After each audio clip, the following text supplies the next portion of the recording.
So I'm saying is that if you do not develop the spirit of sacrifice in the Muslim Ummah, in the form of understanding how an army is formed for jihad fi sabilillah, you'll never get to the level of unity that you cry about.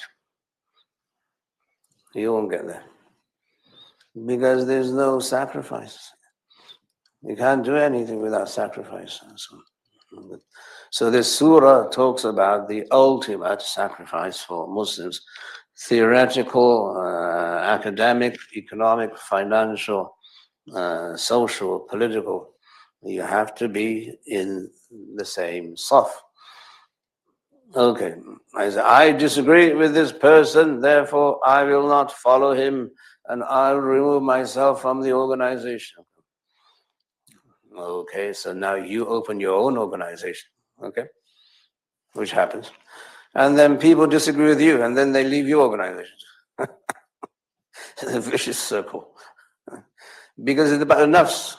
You're not serving Islam because of your attachment to Allah and the Rasul. You're serving Islam because of your nafs. Your nafs wants leadership.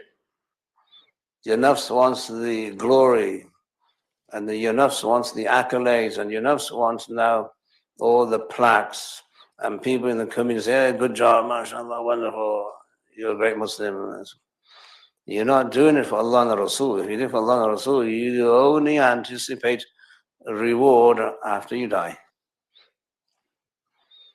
If you anticipate a reward in this dunya, even a pat on the back, then there's no ikhlas. Don't expect anybody to give you a pat on the back because you do good work. Your reward is with Allah. So I'm not giving you any reward. I'm not capable of giving you a reward. And even if I was, I wouldn't give you anything. You're not worth it. Then I'm taking away your reward that Allah is going to give you. I mean, alhamdulillah, we'll say jazakallah, but that's about it. So don't expect any glory. If you do this work, it must be selfless. Absolutely selfless, with that level of ikhlas. And so the famous story of Khalid bin Walid. Umar radiallahu anhu, a very harsh man. A very, very harsh man. So he had some disagreements with Abu Bakr. Abu Bakr was a very strategic, well thought out person. So he had employed Khalid bin Walid.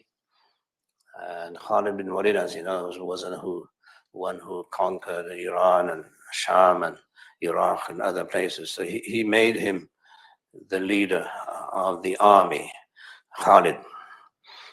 Abu Bakr, Umar said, I think I don't agree with you making Khalid the leader. He said, why? Because he's too rash. So he said, well, that's what you need in a warrior. You don't want an academic be in the battlefield, right? Who's going to be very well thought out, deliberate. You want somebody who's impulsive. So anyway, Umar disagreed with Umar. When Umar became the Khalifa after Abu Bakr, one of the first things he did was to remove Khalid bin Walid from being the commander-in-chief.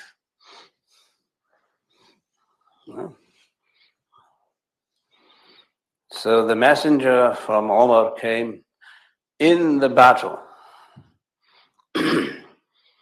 and had a note from Umar saying that Umar is now Amirul Mu'mineen, he is now the Khalifa, Abu Bakr has died, and he has told me to give you this instruction.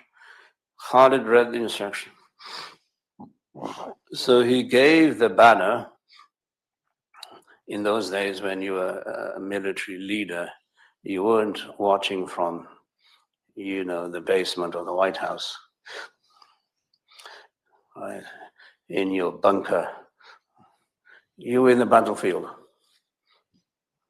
So Khalid was in the battlefield and he read this. So he gave now the standard, okay, the flag. to the next one that Umar had appointed. Umar appointed Sa'd ibn Abi Waqqas to be now the commander-in-chief. So he gave the flag to him. He said, here you are, it's yours now.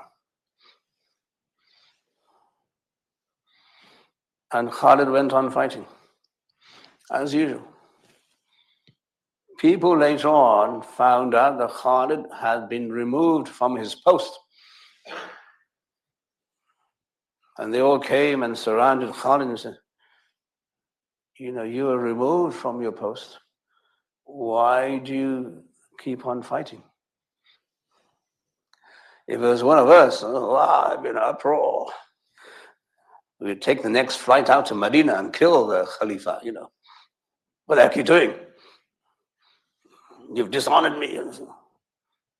Khalid carried on fighting. So everybody's amazed. They said, well, what is this? Why did you carry on fighting? You could have protested. He said, no, you people don't understand that I'm not fighting for Umar. I'm fighting for Allah. Umar has nothing to do with my fighting. This level of now ikhlas is needed for everyone who does any Islamic work. You're not fighting for your accolades and your position and your honor and your pat on the back. It has to be totally selfless. When you're totally selfless, then you have now unity. So Khalid did not break the unity of the Ummah by protesting. He carried on.